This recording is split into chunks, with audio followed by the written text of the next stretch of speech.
Welcome to Energize and Revitalize with Dr. Amy. I'm Dr. Amy Coopersmith, a doctor-prepared nurse practitioner, and this show is about empowering you to live a radiant, healthy, and balanced life. I'm very excited to introduce today's guest, Melissa Markham.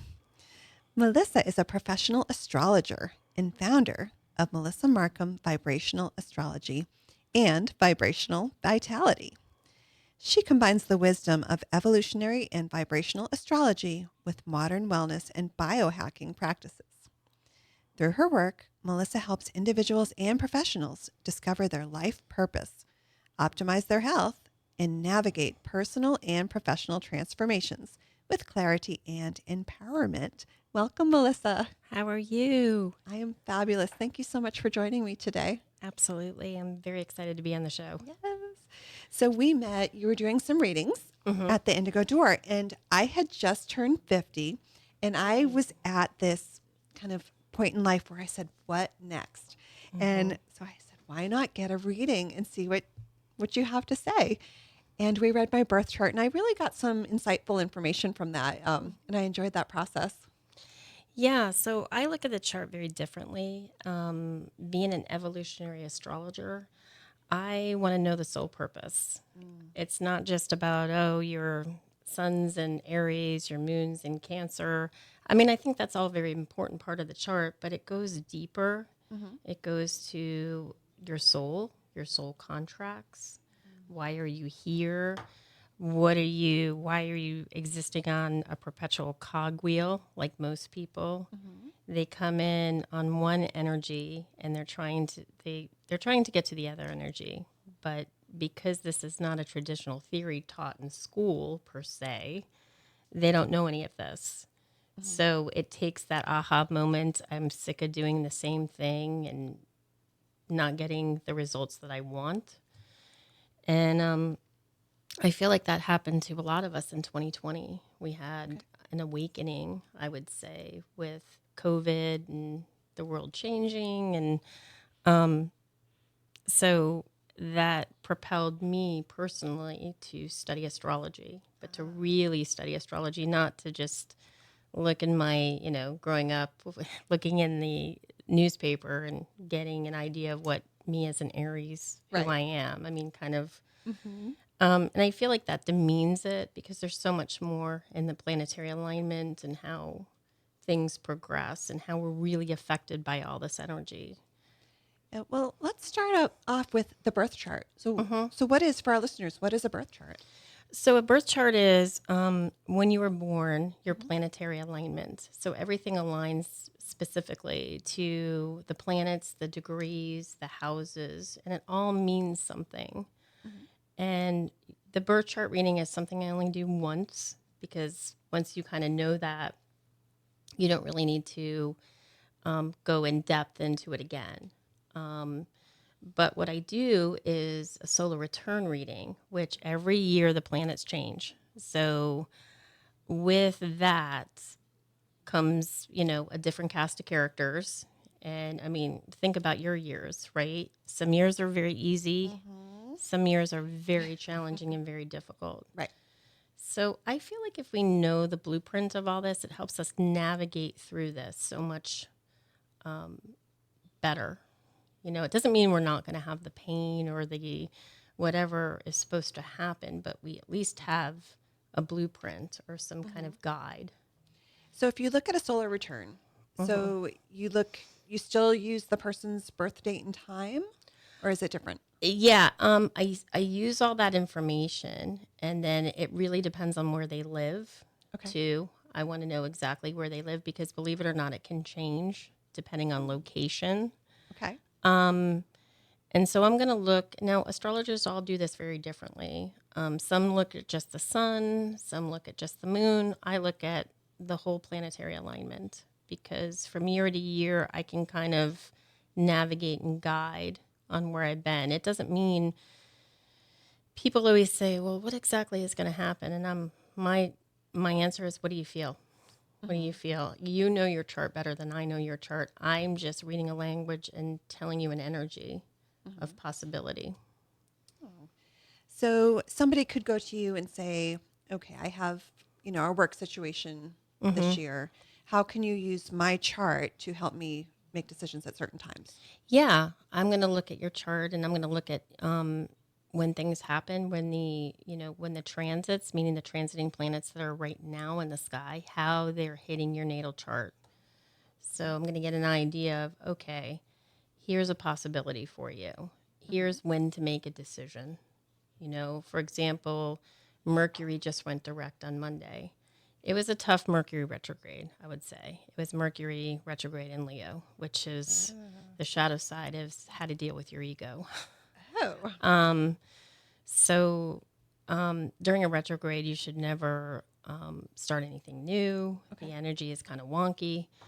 And you should plan to do things around new moons rather than full moons. New moons are new beginnings. Full moons are closures of things. Okay. And this idea that I'm telling you is nothing new. Right. I mean, in other countries, India, China, they definitely use astrology to plan out very significant points in their life. So I know that I look at my chart every day. I look at what's going on in the sky every day. We've had some interesting things happen this year. People always ask me, they're like, "What the heck is going on Yes. this year?" Yeah. Well, we have personal planets, which are Mercury, Venus, Mars. Then we have the generational planets, which are Saturn, Uranus, Neptune, and Pluto. So we had 2 generational planets change signs, and one of them, actually 3. I'm sorry, 3 generational planets change signs. And so when that happens, a lot of interesting things happen. It changes the course of a lot of things. One of the most significant things being Uranus. Uranus just went into Gemini in July. Now, it's called Uranus return. So it returns back to the chart of where it started about every 84 years. So what that means is significant. Uranus being the awakener. And in Gemini, it represents communication. You can kind of see where things are going in the United States of America, right? I mean, it's a lot of. We had this back. The last time we had this was during World War II. Before that, we had it in the Civil War, and before that, the American Revolution. So it's a time of big change in the country. Conflict, would you say? I would say conflict and big change. I would say we're moving into something else. And we have the world itself has been in Pisces. So every 2,500 years, the world Earth points to a different constellation. We have been in Pisces. We're moving into Aquarius. So when you think Pisces, where it started was Christ consciousness energy. The polarity of that is religious fanaticism.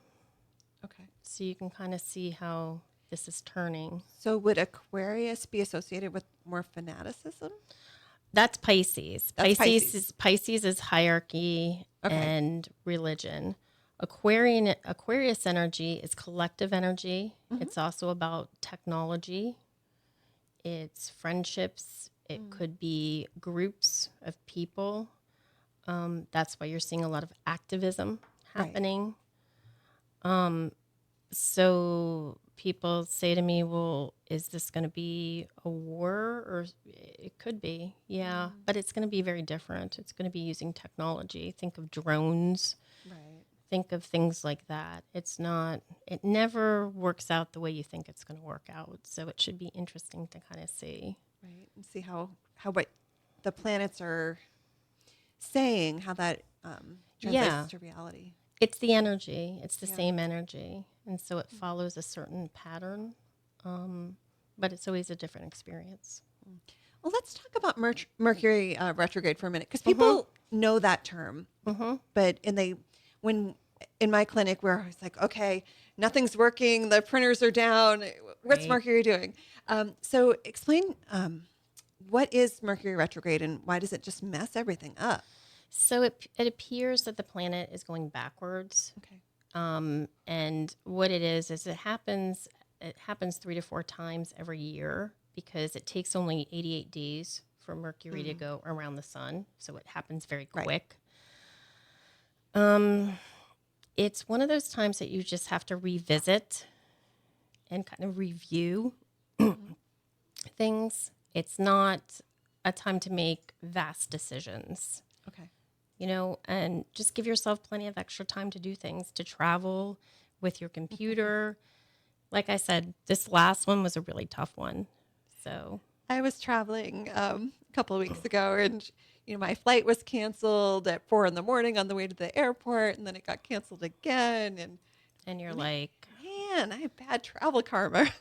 no, I mean, it's people always say, well, you can't help but always avoid things. Right. You just have to give yourself plenty of extra time and know anything can happen. I mean, people say, well, I have to sign this contract. And I'm like, that's okay if it was all created before the retrograde.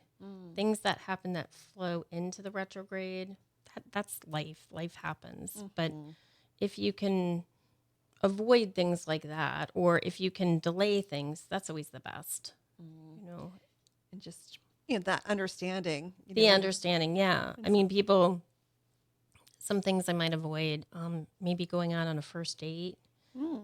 It's not going to go well.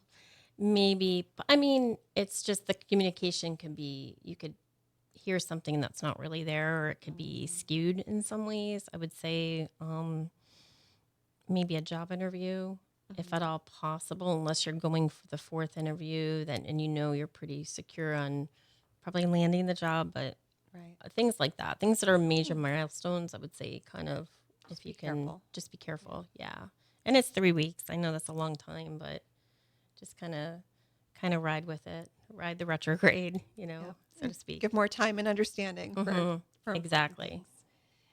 So earlier you mentioned generational planets versus personal planets. Are the generational planets more because they are on the outside and they have a longer orbit? Because they're longer, they take longer to go into different signs. For example, you have Saturn stays in a sign about 2.5 years. You have Uranus stays in a sign about 7, Neptune 14, and Pluto is about 20. Okay. So the United States in 2022 had its Pluto return. It was in the second house of money. Big things were going to happen. So Pluto represents death, destruction, and then transformation. And death could be death of a certain energy. It doesn't always mean a physical death. Right. And we're seeing that, right? We're seeing how things are breaking down, how business is changing, how government's changing. It was in Capricorn, which represents business and government. Now that it's in Aquarius, it's going to present a whole different dynamic. We're going to see probably the most amazing things happen in technology. It might eradicate diseases that we never thought would go away. It is AI, and I know for a lot of people that's a scary term: artificial intelligence, machine learning. But if you use it as a tool, it's an amazing thing. It's just it's understanding that the Terminator. It doesn't always necessarily mean that. Yeah, I was listening to a podcast a couple of weeks ago, and the person was saying that we're going to have to convince the machines to let us stay here because they're, a higher being than we are, and so why would they need us?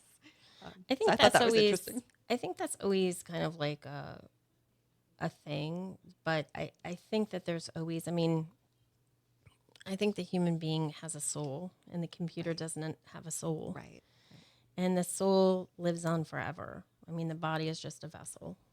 So it's the manifestation of what you think it's going to be and what people collectively think it's going to be. If it's inherently evil, it'll be inherently evil. If it's a useful tool, it'll be a useful tool. And it could be all of the above. It's just, I think that we as the people have more power than we think we do. I like that. I'm going to have you hold that thought. We're going to pause for a break from our sponsor. You're listening to Energize and Revitalize with Dr. Amy. Don't go anywhere. We'll be right back. Welcome back to Energize and Revitalize with Dr. Amy. I'm Dr. Amy Coopersmith, and my guest today is Melissa Markham, vibrational astrologer. Before the break, we were talking about planetary alignments and Mercury retrograde and a little bit about the moon. So, does the full moon really affect people? It really does. Yeah, And why? actually, I mean, the moon is it's such a weird kind of astrological, I wouldn't say it's a planet. It's just a weird dynamic. And there's so many different theories of why it does what it does. It does affect, I know for women, it affects their menstrual cycle. I think more women have babies. More during the women full have moon. babies. It represents mother in the chart. It's a very feminine energy. They say that more accidents in hospitals happen during a full moon, more emergencies. So it is very prominent in astrology, I would say. Yep. In our clinic, we just get more phone calls. There seems to be more nurturing that needs to happen during those times. And it is, and when I look at the chart too, it is the fourth house is which represents the moon in the chart, in the Western chart. It represents home, family, and it is an unconscious house, 4, 8, and 12. So it's a water sign, and water is the strongest element, right? It can knock out anything. And if you look biologically, I mean, we were a water planet. I mean, and the percentage of us made up of water is, I'm trying to think what it is offhand, but It's a lot. it's a lot, yeah. So it's pretty significant. So I would say, yeah, it does affect a lot. The think moon itself affects a lot. I think it's always fascinating because Yeah. we'll kind of be feeling this energy coming in. We're like, okay, where's the moon at? Like, we'll go look. Oh yeah. Yeah. Oh yeah. And depending on what your moon sign is in, mine's in Cancer, so I can feel it. Like I can get kind of moody and I want to be alone, and and it's moon represents the unconscious, where the sun is kind of the outer you. The moon is the inner you. Yeah, I think that's interesting. People have heard of their sun sign. For Yeah. example, I'm a Leo, and you were I'm an Aries. An Aries. They were fellow fire signs. Yeah. in leaders and Right. yeah. Right. So- We like to get stuff done. And what was your moon sign? Pisces. Pisces. Okay. So Pisces moon likes to kind of go inward. Right. When you're alone, you like to be alone, and Yep. you like to, it's like And close the doors. introverted, extrovert. Yeah, omnivert. Omnivert, I think is the word. Yeah, I'm Yeah, that too. absolutely. Yeah, it's like you like to show yourself. The Leo Yes. likes to, the lion, but then you like to go inward too. Absolutely. Yeah. Which is really neat to, for self-reflection, to say, oh, okay, that explains why this part of my personality exists. Right. And I would say probably with a moon sign in Pisces, sometimes depending on where it is in your chart, and I know I did your chart, but I have to have it in front of me, but you could probably have an amazing dreams. I actually will journal my dreams in the morning, and my husband comes out and he says, you dream every night. I said, you don't? And so, Oh yeah. Oh yeah. You could go that's a special time for you, a special place Right. for you, and it's like where you feel, I find having a moon sign in the unconscious in the moon and the water planets is, we could just go inward and just, get that nourishment time that we need. Yep. Well, good. So tell me how astrology relates to biohacking. I know it's an interesting concept, Yeah. right? So about a year ago, I met somebody who turned out to be my partner. We're getting married and everything, but anyway, Congratulations. yeah, thank you. That's wonderful. So he was a biohacker, and I was like, well, what is biohacking? What does that mean? And it's really biohacking your body, getting your body to the optimal performance, what it should be. But because of genetics, we get half our DNA from our mom, half from our dad, because of the food that we eat, which is not so good, right? Yep. Our soil is depleted and we're All of losing, that, losing nourishment. environments, Yeah. we're losing all of that. So it's really about supplementation and doing things like grounding is really big. Grounding, red light therapy, cold plunge. I know Okay. that I've worked up to taking about a 3-minute cold shower, which I could never do that. I mean, it took me about 3 months to be able to do it. But it shocks the cold shock proteins in our system, and it's almost like a fight or flight type energy. And it's great for getting up. It's better than a cup of coffee or even some tea because it's like it awakens you. It's anti-inflammatory. All of that. All of that. So he said, me being an astrologer, why don't we mix it with astrology? Because if we can get our body to be at the performance that we want it to be, and we follow our chart, oh my gosh, can you imagine how great we would feel? And I started doing that. And I want to tell you that it's probably the most challenging thing I've done, but the best thing that I've done, because I really started to understand how my body works, what I'm eating. I started doing strength training, lifting. I lift like 130 pounds now, which it's amazing. I always thought of myself as a weakling. But I feel better overall. And I think as I'm 56, as I get older, we have bone mass depletion, right? So important to lift heavy things to stay healthy. Exactly. Yeah. And I was doing the normal things, what I thought was normal, and I'm not saying that these are bad things, but a lot of cardio, and they help me, but I wasn't changing my body. So how did you use the information in your chart to make that decision to change things up? So I started to put the chart together based on where I saw my abnormalities in my chart, as far Okay. as like I looked at, for example, the sixth house. The sixth house is house of health. I looked at my ascendant. My ascendant is what I'm trying to ascend to.